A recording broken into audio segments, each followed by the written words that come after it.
천지의 창조주를 믿습니다. 나는 그의 유일하신 아들 우리 주 예수 그리스도를 믿습니다. 그는 성령으로 잉태되어 동정녀 마리에게서 나시고 본디오 빌라도에게 고난을 받아 십자가에 못 박혀 죽으시고 장사된 지 사흘 만에 죽은 자 가운데서 다시 살아나셨으며 하늘에 오르시어 전능하신 아버지 하나님 우편에 앉아 계시다가 거기로부터 살아있는 자와 죽은 자를 심판하러 오십니다. 나는 성령을 믿으며 거룩한 공교회와 성도의 교제와 죄를 용서받는 것과 몸의 부활과 영생을 믿습니다. 아멘. 헌금 찬송 읽겠습니다.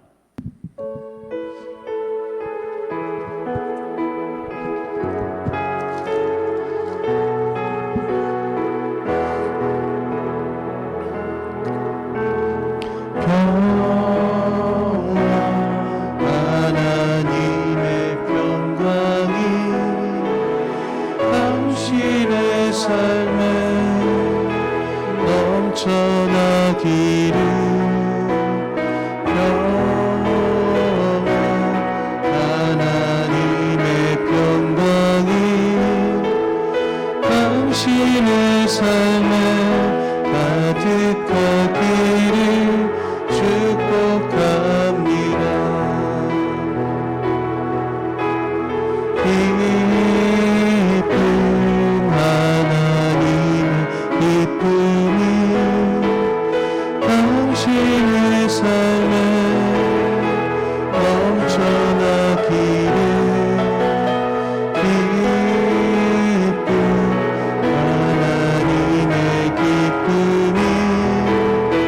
당신의 삶에 가득하기를 축복합니다.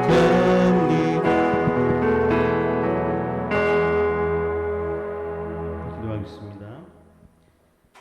은혜가 풍성하시며 기쁨과 감사가 넘치는 하나님, 거룩한 주일을 맞이하여 성전에 나와 예배 드리게 하심에 감사드립니다.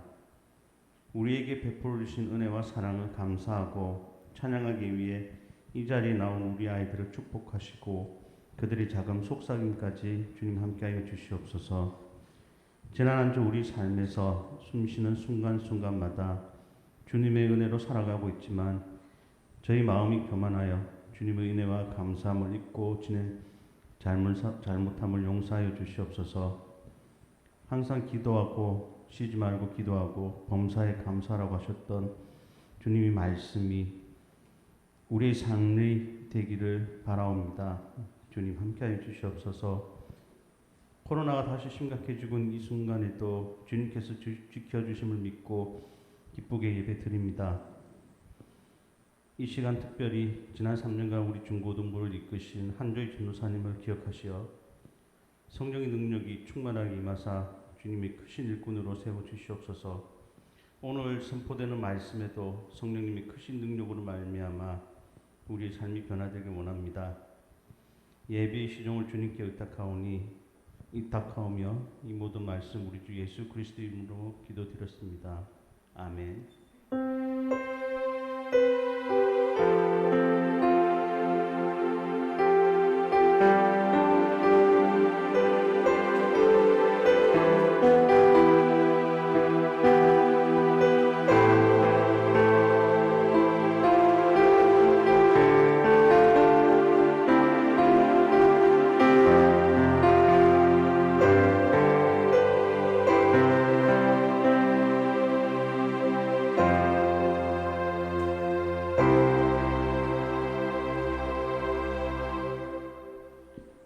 오늘 우리에게 주신 하나님의 말씀 요한복음 20장 19절에서 23장입니다. 19절에서 23장 요한복음 20장입니다. 제가 가진 신약성경 183페이지에 있습니다. 신약성경 요한복음 20장 19절부터 23절입니다. 페이지 183페이지. 네, 먼저 교독을 하겠습니다. 제가 먼저 읽고요. 여러분들이 한 절 읽으시고 마지막은 같이 합독하겠습니다. 이날 곧 안식일 후 첫날 저녁 때에 제자들이 유대인들을 두려워하여 모인 곳의 문들을 닫았더니 예수께서 오사 가운데 서서 이르시되 너희에게 평강이 있을지어다.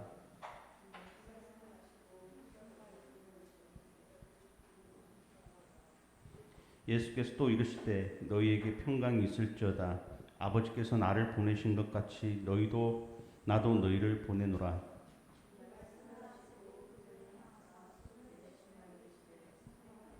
다시 읽겠습니다. 너희가 누구의 죄든지 사하면 사하여질 것이요 누구의 죄든지 그대로 두면 그대로 있으리라 하시니라. 아멘.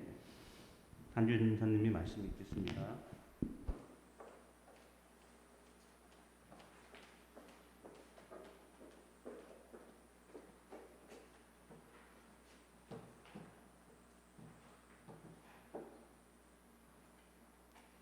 네, 반갑습니다. 오늘 말씀이 사실 이제 우리가 1절까지만 제가 지금 PPT를 앞에 보여드렸는데, 사실 제가 생각이 좀 많아졌어요. 내가 이제 중고등부 설교를 담당을 마무리를 하면서 3년 동안 여러분들에게 전했던 이 말씀들 가운데 내가 또 어떤 말씀을 여러분들에게 마지막 설교로 전할 수 있을까라는 이런 생각을 많이 했습니다.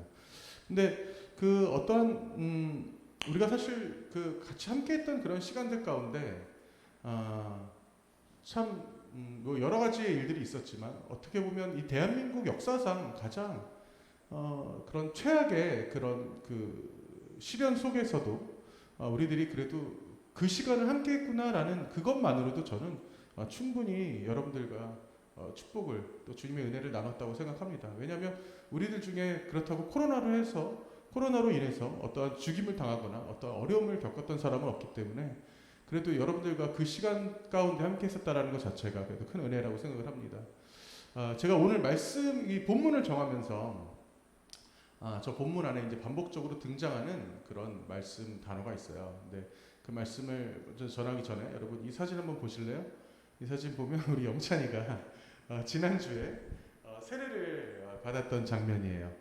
저는 사실 우리 영찬이 세례 받을 때 사실 받기 직전까지도 그냥 막 앞에서 막 일하느라고 정신 없었는데 영찬이가 딱 세례를 받는 순간 되게 가슴이 뭉클했어요. 정말 영찬이가 저 세례를 받는 순간 또 입교를 받은 친구들 그 와중에 오늘 안 나왔지만 이 친구들 또한도 그 순간 입교를 통해서 또 영찬이처럼 세례를 통해서 반드시 주님 은혜 가운데 이 아이가 평생 살았으면 좋겠다라고 하는 그 간절함이 제 마음 안에 있었습니다. 그 간절한 마음 가운데 같이 기도하면서 저 세례를 맞이했던 것 같아요. 이 세례라는 것은 사실 아주 굉장히 중요한 우리 기독교 역사에서 또 우리가 하나님을 믿는 그 성도로서 아주 중요한 그 의식인데 이것이 단지 그냥 일회성 의식으로만 끝나지 않기를 바랍니다. 그래서 영찬이가 이제 올해 졸업을 하고 성인이 돼서 어떻게 신앙생활을 하던 간에 반드시 영찬이가 가는 그 곳곳마다 그리고 여러분들이 가는 그 곳곳마다 주님이 함께 동행할 수 있기를 소원해요. 근데 우리가 세례를 통해서 무엇을 얻을 수 있을까 이런 생각이 들었어요. 그 순간 세례를 통하면 우리가 세례를 받았으면 내가 세례를 받는 순간이라고 생각을 한번 해봅시다. 과연 어떠한 생각이 들까? 천국에 대한 확신? 아니면 어떤 안도감? 이런 게 들까요? 혹시 안도감이라도 있다면 정말 다행일 거예요. 왜냐하면 그냥 엄마가 나와서 나왔어요. 이런 느낌이 아니라 정말 그래 나 이제 주님의 자녀가 된 것 같아 라고 하는 이런 안도감이라도 있으면 저는 다행이라고 생각을 합니다.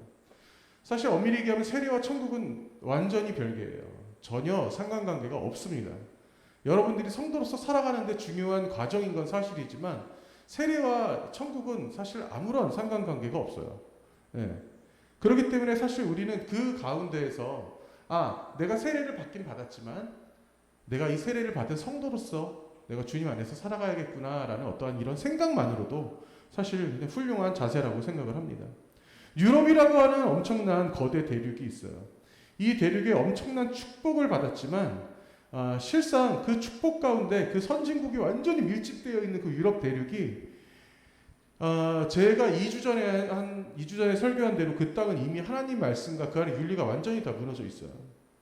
더 이상 회복이 가능할까 싶을 정도로 지금의 10대, 20대 젊은 청년들이 어떠한 자신들의 자유는 주장하지만 그들 가운데 과거 믿음의 그 선배들처럼 진정한 평안을 누리기가 어렵습니다.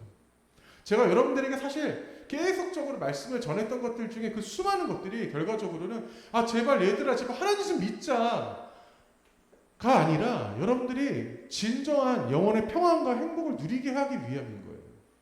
그게 사실 우리가 진정한 평안을 누리기 위함이기 때문에 제가 여러분들에게 더 그렇게 말씀을 전하는 것 같습니다. 이 안식이라는 개념이 있어요, 여러분. 안식이라는 개념은 아주 중요합니다. 왜냐하면 우리가 일을 하면 쉬어야 되잖아.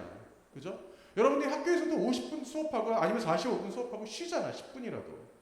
이 쉼이 없으면 우리가 사람이 지치거나 나중에는 그 지침을 못 이겨서 자기의 그 고된 일에 못 이겨서 쓰러지고 어떤 죽음까지도 우리가 가능할 수 있는 그런 상황에 이르르죠.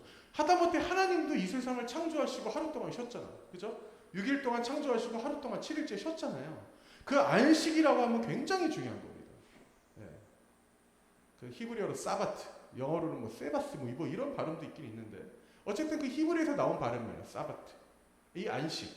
이 안식을 우리가 다른 말로 평안이라고도 말할 수 있어요. 그래서 제가 오늘 설교 제목을 샬롬이라고 하는 거예요. 샬롬. 너희가 평안하냐? 라고 물어보시는 거죠. 주님께서.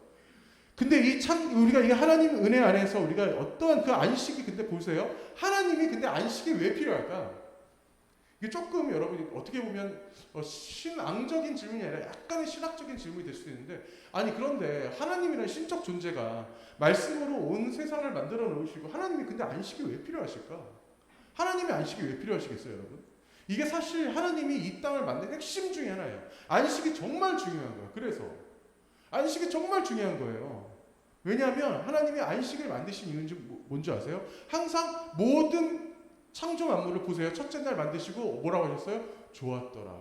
한 템포 쉬셨어요. 두 번째 날 만드시고 어떻게 하셨어요? 내가 보기에 좋았더라. 한 템포 쉬셨어요. 만들 때마다 그 한 템포를 잠깐 숨을 고르셨어요.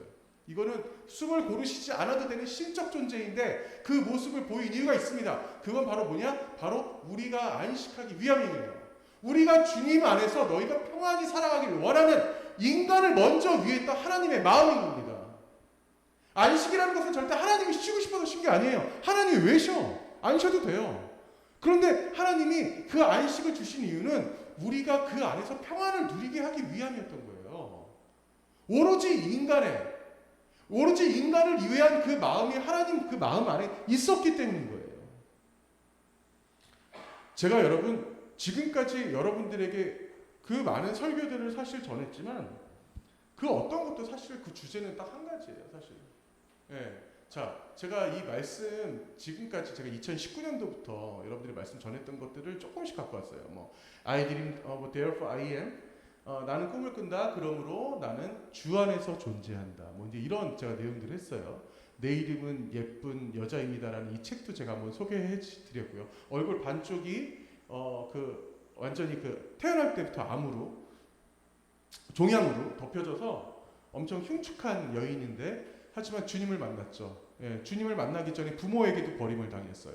예, 그랬던 저 여인도 주님을 만나고 저렇게 뜨겁게 주님을 전할 수 있는 그런 사람도 제가 소개해드렸고 주님의 부활이 우리에게 주는 의미, 트리니티, 삼위일체 이거는 우리가 이제 저 블레셋 지역을 포함한 어떤 그런 제가 사무엘 상하를 설명할 때 그 하나님의 법궤가 이동하는 그 경로였죠. 그죠? 하나님 근데 법궤가 경로를 이동할 때 블레셋 지방만 가면 문제가 일어났어.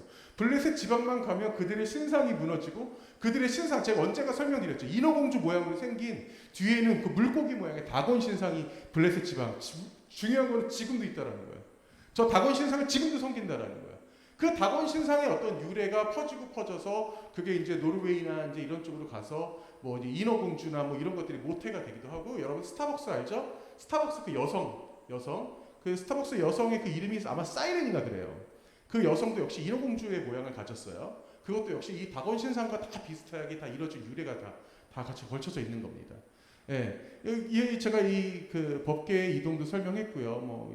이거 선수에 대한 거 이거 제가 이제 온라인으로 우리 그 영상 예배 코로나 때문에 드릴 때 했던 거고 이렇게 여러 가지 제가 어떤 그런 설교적인 내용 이건 특강할 때 루시퍼에 대한 어떤 이런 내용들 광야 말씀에서 비롯됐다 이런 말씀들을 제가 가져왔는데 이런 말씀들 제가 여러분들 3년 동안 여러분들에게 말씀을 전했을 때 사실 이 모든 것에 대한 핵심은 사실 딱 한 가지예요. 오로지 예수 그리스도입니다. 오로지 예수 그리스도밖에 없어요. 예. 그렇기 때문에 사실 저는 이런 제가 이 말씀을 참 전하면서도 다른 거 다 필요 없는 것 같아요. 어떠한 여러분들이 예수 그리스도에 대한 복음에 대한 확신만 있어도 그걸로 충분히 전 됐다고 생각해요. 복음에 대한 여러분들이 그 확신만 있더라도 여러분들의 그 신앙 가운데 살아가는데 조금도 문제 없다고 생각해요. 오로지 예수님이 나의 주인이시구나. 그거 하나만으로도 전 충분하다고 생각합니다. 오늘 말씀에서 예수님이 보세요. 이게 지금 언제냐면 예수님이 부활하신 이후예요. 부활하신 이후에 제자들을 찾아갑니다. 제자들이 아직도 주님을 제대로 믿지 못하고 있어요. 이날 곧 안식 후 첫날 저녁 때 제자들이 유대인들을 두려워하여 모인 곳에 문들을 닫았더니 유대인들이 예수님을 비롯한 예수님을 믿는 자들을 죽이려고 했기 때문에 이 사람들의 제자들이 계속 무서워하고 있었죠. 예수께서 오사 가운데 서서 이르시되 너에게 평강이 있을지어다 라고 말씀하십니다. 여기서 평강에 대해서 얘기하세요. 그러면서 뭐 영어로는 어떻게 보면 peace 뭐 어떤 이러한 느낌일 수 있을 거예요. 그런데 중요한 것이 예수님께서 처음에 제자들에게 왔을 때 지금 말씀하시는 너희에게 평강이 있을지어다라는 것은 어떻게 보면 하나의 인사 같은 겁니다. 이스라엘 사람들에게 있어서 지금도 처음 만날 때 이스라엘 사람들 지금도 어떻게 인사하냐면 샬롬이라고 인사해요. 이스라엘 사람들은 그들의 대화 중에 제일 많이 쓰는 단어 중에 하나가 바로 샬롬이에요. 예. 그러니까 지금 이 느낌은 약간 샬롬과 같은 느낌이에요. 예수님이 제자들을 처음 찾아와서 야 이들아 나 진짜 왔어. 내가 부활해서 왔어. 샬롬 하고 하는 어떤 인사 같은 겁니다. 예. 자 20절 볼게요. 이 말씀을 하시고 손과 옆구리를 보이시면서 제자들이 주를 보고 기뻐하더라. 아직도 이 의심 많은 제자들에게 굳이 예수님의 그 형체를 보여주시다 못해 손과 옆구리를 보여주시면서 제자들에게 내가 너희들의 스승이다 라는 것을 확신시켜주는 이 장면이 나와요. 자 그런데 21절에 갑자기 생뚱맞게 예수님이 한 말씀 더 하십니다.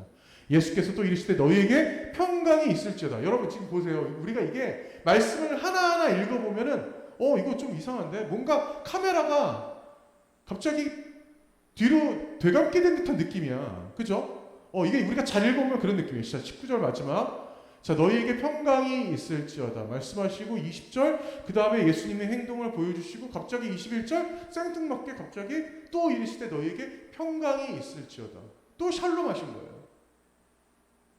자 아버지께서 나를 보내신 것 같이 나도 너희를 보내노라 라고 하시는 거예요. 자 여기서의 근데 여러분 21절에서의 샬롬은 굉장히 중요한 샬롬입니다. 굉장히 중요한 샬롬이에요. 이 샬롬이 왜 중요하냐면요. 제가 오늘 이 말씀을 여러분 가져온 이유가 있어요.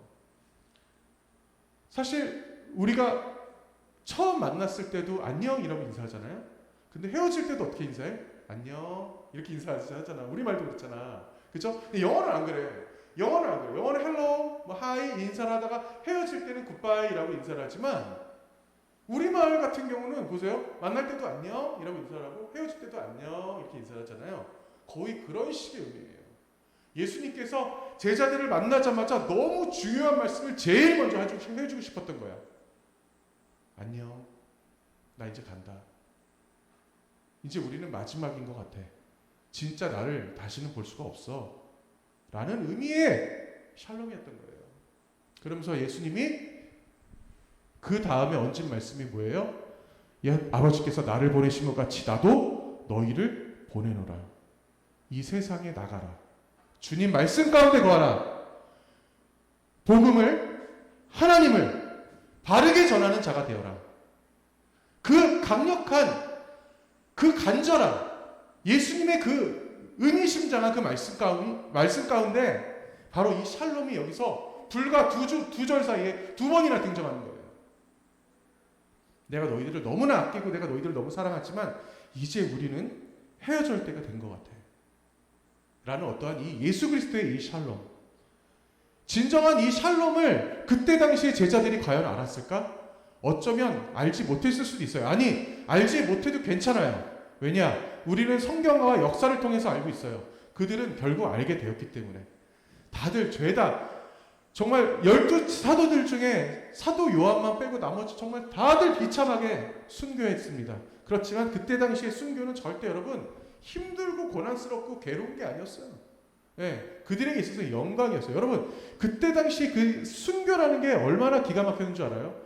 예수 그리스도의 제자들 12제자들이 다 죽고 나서 그 제자들의 제자들이 다 죽고 나서 나중에는 그때 당시에 100년 시대, 그러니까 서기 AD 100년, 200년, 300년까지 순교하고 싶어서 진짜 아주 못 살겠는 그런 사람들이 엄청나게 늘어날 정도로 오히려 순교가 유행처럼 됐었어요. 그때 당시에. 그 정도로 예수 그리스도의 복음이 강력하게 전파되던 시기였어요. 왜? 바로 이 말씀 때문에. 예수 그리스도가 저렇게 마지막에 가시면서 아니 만나서 이런저런 얘기도 하고 그동안 어떻게 지냈니? 내가 부활할지 니네 몰랐지? 뭐 하면서 여러 가지 대화도 할 수 있는데 만나자마자 샬롬과 샬롬을 다시 전하시는 겁니다. 이 짧은 순간에 우리들은 뭐를 갈 수가 있냐면 여러분 우리의 신앙이 그 안에 가득 들어있다고 볼 수 있어요. 자 여러분들이 인생 살아가는데 어떠한 낮은 불안감이 우리는 있을 수 있습니다. 여러분들 간에 우리가 근데 저뿐만이 아니라 여러분 다 마찬가지예요. 어떤 불안감 없이 사는 사람이 어디 있어요? 그 어떠한 불안감 가운데 우리는 그 불안감이 없이 사는 인간이 없을 정도라는 것은 무슨 말이냐면 인간 자체가 약하다라는 거예요. 여러분 갑자기 제가 지금 일하는 지역이 저기 북한이랑 가까워요. 북한이랑 가까워서 거기 군부대들이 엄청 많습니다. 근데 요즘같이 봄 아니면 가을 이때쯤 되면 여러분 뭐를 많이 하냐면 군인들이 훈련을 많이 해요. 근데 거기 이제 제가 있는 부대가 이제 오뚜기 부대라고 있어요. 오뚜기 부대가 왜 오뚜기 부대냐면 사실 조금 유치하긴 한데 그들이 지으는 게 진짜 부대 마크도 오뚜기 모양이에요. 이렇게 팔자 오뚜기 모양인데 행군을 하다가 쓰러지면 일어나고 계속 걸으면서 행군해라 이런 의미로 오뚜기 부대가 됐어요. 그 오뚜기 부대가. 근데 걔네가 이제 포병이 이제 제가 근무하는데 그 근처에 있는 것 같아요. 근데 갑자기 조용히 일을 하다가 뻥 소리가 나요. 예. 갑자기 뻥 소리가 나. 그리고 깜짝 놀래요. 너무나 그 포소리가 크고 가까이 들리기 때문에. 자, 그런데 여러분 사람은 그 소리에 큰 소리에 안 놀라는 사람이 한 명도 없어요. 큰 소리에 본능적으로 큰 소리에 놀라면서 움찔하고 몸을 웅크립니다. 이것은 어느 누구나 그 큰 소리에 놀라서 그런 것이 아니라 본능적으로 큰 소리에 모든 사람은 반응하도록 내재되어 있어요. 생물학적으로. 그렇기 때문에 큰 소리에 반응을 안 하고 싶어도 안 할 수가 없는 거예요. 그 큰 소리 때문에 놀라는 게 아니라 그 큰 소리에 사람은 반응하게 되어 있다는 거죠. 그만큼 자기를 보호하기 위한 어떠한 그런 방어기제 같은 거예요. 자, 그래서 사람이라는 존재는 참 어떻게 보면 나약하고 참 불안감을 가지고 있어요. 그 불안감을 조금이나마 해소하는 것이 바로 주님의 첫 만남인 거예요. 주님의 첫 만남인 거예요. 그래서 우리는 두려움이 없어진 그러한 평안을 어느 정도 갖게 됩니다. 그래서 우리가 신앙적으로 우리는 그래서 이것을 누구나 경험할 수가 있어요. 여러분들 지금 이 자리에 앉아있는 순간 오늘 이 말씀 가운데 함께하는 순간 또 요한복음 3장 16절처럼 너희가 하나님이 세상을 이처럼 사랑하사 독생자를 주셨으니 이는 주를 믿는 자마다 멸망치 않고 영생을 얻게 하려 하십니다.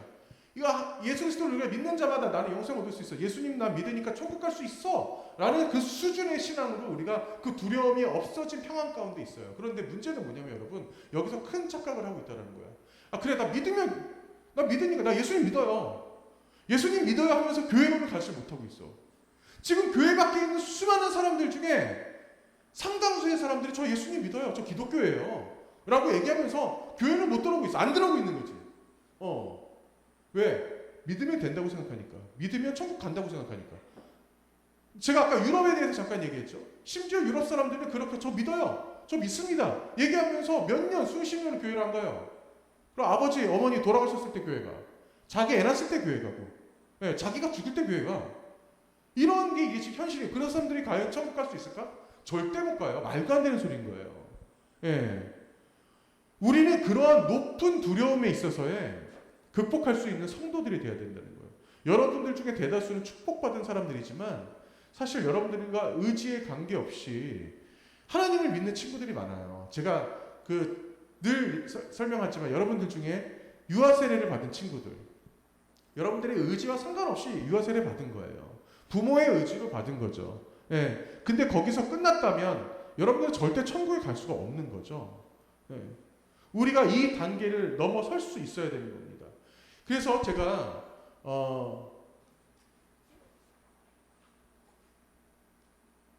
사무엘 아니요 그 사사기 말씀을 잠깐 여러분 혹시 최근에 그 순으로 큐티했던 사람들은 아마 이 본문을 보신 부분들이 있을 거예요. 자, 기드온이 그가 여호와의 사자인 줄 알고 이르되 슬프도소이다. 주 여호와여 내가 여호와의 사지를 대면하여 보았나이다 하니. 이게 무슨 말이냐면 제가 이거 설교로도 한번 여러분 전해드린 적 있었는데 여러분 기드온이라고 하는 사사 아시죠? 기드온을 주님께서 큰 용사여 하면서 기드온을 부르십니다.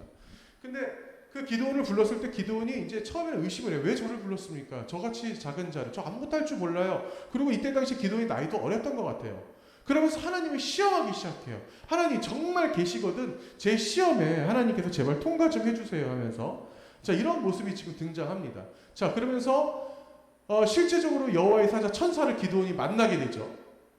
23절 여호와께서 그에게 이르시되 너는 안심하라 두려워하지 말라 죽지 아니라 하시니라. 24절 기드온이 여호와를 위하여 거기다가 제단을 쌓았어.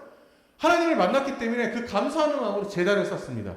그러면서 뭐라고 하냐? 바로 여호와 샬롬이라 하였더라. 그것이 오늘까지 아비에셀 사람에게 속한 오리에 있더라 라고 되어 있어요. 자 여기서 보세요. 여호와의 샬롬, 여호와 샬롬이라는 것은 주는 평강이십니다 라는 뜻이에요.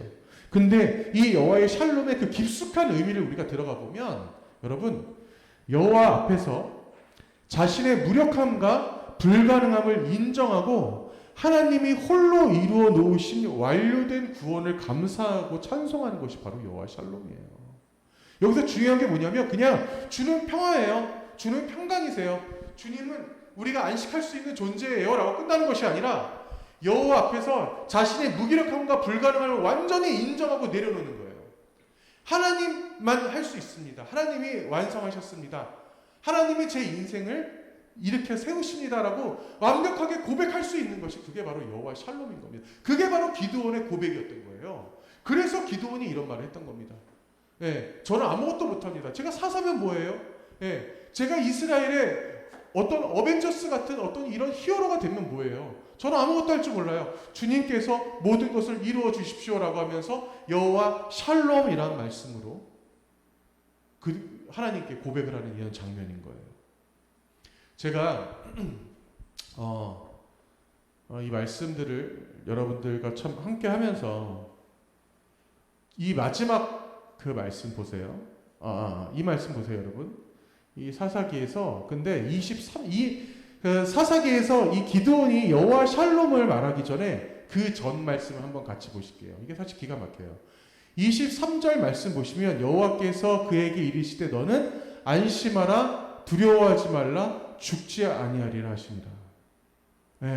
이게 얼마나 기가 막혀요. 하나님께서 도저히 기드온이 빠져나갈래야 빠져나갈 수 없는 그러한 그 길로 인도하시는 거예요. 너는 안심하라.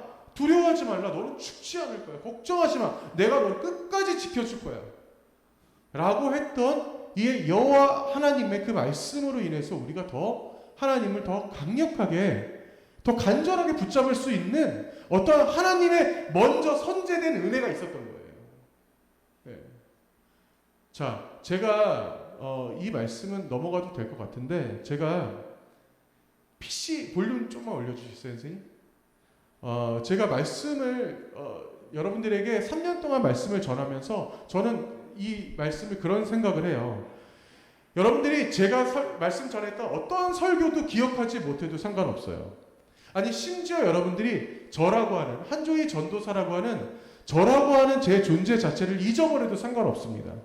오로지 여러분들 마음 가운데 예수 그리스도를 주인으로 두고 그분을 섬기면서 그분을 여러분의 인생에 여러분의 주인으로서 인생으로 섬기고 살아간다면 그것으로 충분히 전 족하다고 생각을 해요. 한경진 목사님께서 마지막에 돌아가시면서 자기의 후배 제자들을 잔뜩 모아놓고 한 말씀 하셨죠. 목사님 마지막으로 저희들 가기 전에 한 말씀만 해주십시오 라고 했을 때 한경진 목사님이 말씀하신 게 정말 너무나 짧고도 명쾌했어요. 아니 다른 사람들도 아니고 일반 성도들도 아니고 초신자도 아닌데 그 목사님들 가운데 한경진 목사님이 마지막으로 유언처럼 하신 말씀이 예수 잘 믿으십시오 라는 말씀이었어요. 얼마나 강렬해요. 그거 외에 무슨 말을 더 할 수가 있겠습니까? 대한민국 기독교 120년 역사 가운데 여러분, 저는 개인적으로 그래요. 근데 저뿐만이 아니라 저랑 같은 생각을 가진 그런 목회자분들도 상당히 많으시긴 하더라고요. 이 120년의 기독교 역사 가운데 여러분, 저는 가장 존경하는 목사님이 한 분 계세요. 이분이 누구시냐면 한 6, 7년 전에 돌아가셨던 오카는 목사님이십니다. 이 오카는 목사님께서 대한민국 그 기독교 100주년 예배를 집도하실 때 설교를 다 하시고 마지막에 하셨던 기도가 수많은 사람들의 심금을 울렸습니다. 저는 제가 나태해지고, 저는 제가 무기력해지고, 제가 신앙적으로 너무나 많은 어떤 흔들림이 있을 때마다 저는 이 설교 그리고 그분의 그 마지막 기도를 저는 꼭 다시 한번 그 영상을 통해서 봐요. 제가 이 영상을 여러분들에게 마지막으로 보여드리면서 짧아요. 설교를 마무리하려고 합니다. 같이 한번 보실게요. 도와주시옵소서. 머리 숙여 기도합니다. 걸어가십시오. 이놈이 죄인입니다. 이놈이 한국교회, 입만 살았다고 떠들고 행위가 죽어버린 한국교회를 만든 장본인입니다. 주여, 이것이 감히 설교할 자격이 없는데도 주님이 이 말씀을 전하라고 비참한 것을 몰아붙였습니다. 아버지, 겉모양은 요란하지만 내면은 죄악이 쌓여있는 이 한국교회를 주여 불쌍히 여주시고 성령을 부어주시되 포미하고 자복한 영을 부어주셔서 이 한국교회를 깨끗하게 해주옵소서. 깨끗하게 하옵소서. 그래야 이 민족에게 소망을 주게 하시고 이 나라를 바른 길로 인도하게 하시고 주의 거룩한 영광이 이 땅에서 경배를 받으시도록 축복해 주시옵소서. 예수님 이름으로 기도하옵나이다. 아멘. 네, 저는 이 분의 그 마지막 기도를 볼 때마다 참 가슴이 뜨거워지고 참 많이 눈물이 나요. 예, 정말 이 시대의 기독교에서 저분처럼 기도할 수 있는 사람이 누가 있을까? 예, 저분처럼 정말 이 시대 대한민국의 120년 기독교 역사 중에 저분처럼 설교하고 저분만한 사람이 없었어요. 그런데 저렇게 통회하면서 정말 대한민국의 그런 이 교회에, 이 기독교회에 내가 입만 살아서 제가 죄인입니다라고 기도할 수 있는 저런 목회자, 정말 너무나 훌륭한 목회자세요. 참 저 또한도 제가 물론 제가 교회를 떠나는 건 아니죠. 제가 이제 청년부 사역자로 이제 올라가긴 하지만 반드시 저 또한도 정말 저분의 죽음조차 너무나 참 안타까웠던 그러한 그 사역자였던 것처럼 더 주님 안에서 제가 그 오로지 주님만을, 예수님만을 바로 섬기며 전할 수 있는 사역자가 될 수 있도록 하면서 오늘 마지막 그 설교를 전하게 되었습니다. 오늘 주 은혜임을 같이 찬양하면서 여러분들 함께 은혜 나누시길 소원합니다.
시간 다 같이 기도할 때 우리의 평안과 우리에게 안식을 주시는 주님께 그 감사하는 마음으로 우리 스스로를 위해서 다 같이 뜨거운 마음으로 기도하시겠습니다. 기도하시겠습니다.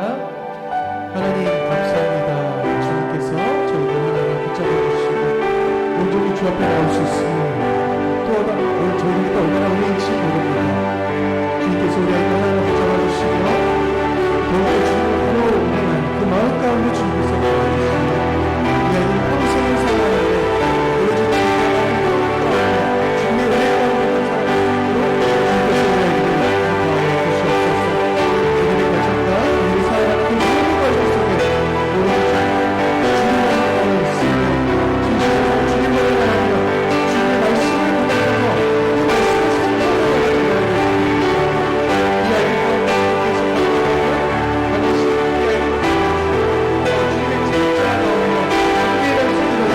그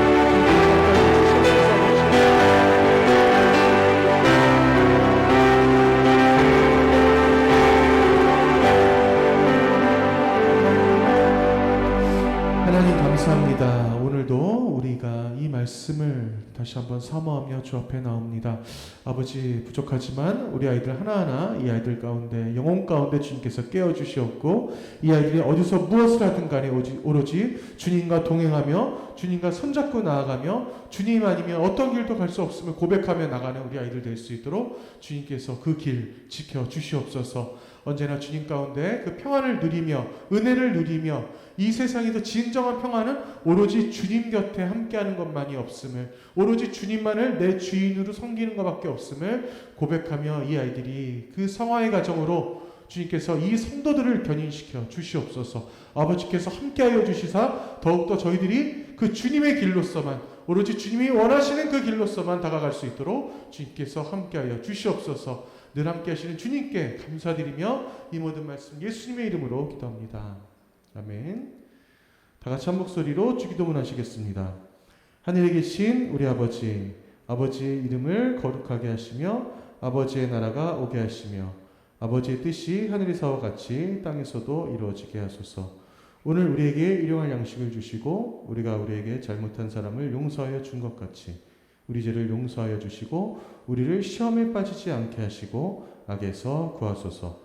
나라와 권능과 영광이 영원히 아버지의 것입니다. 아멘.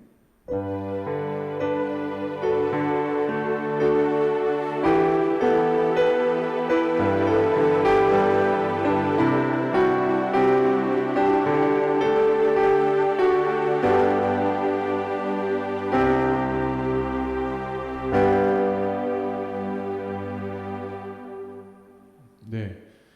다음 주부터는 지금 위층에서 유초등부 예배를 드리고 계신 소건석 강도사님이 여러분들과 함께 하면서 그 예배를 드리실 거예요. 그래서 여러분들이 또 이제 강도사님 말씀 따라서 더 여러분들이 그 은혜 충만한 그 삶 가운데 거할 수 있길 바랍니다. 이 방송을 통해서 혹시 보는 친구들 있다면 우리 친구들도 또한 다시 이 예배 가운데 또 동참할 수 있길 바라요. 그런데 여러분 뭐 사실 예배 가운데 동참해 달라고 제가 말은 하지만 지금 사실 코로나가 너무나 많이 또 최대치에 지금 이르고 있는 상황이기 때문에 마침 오셨네. 우리 강도사님 마침 오셨어. 저분이에요. 저 기억하세요.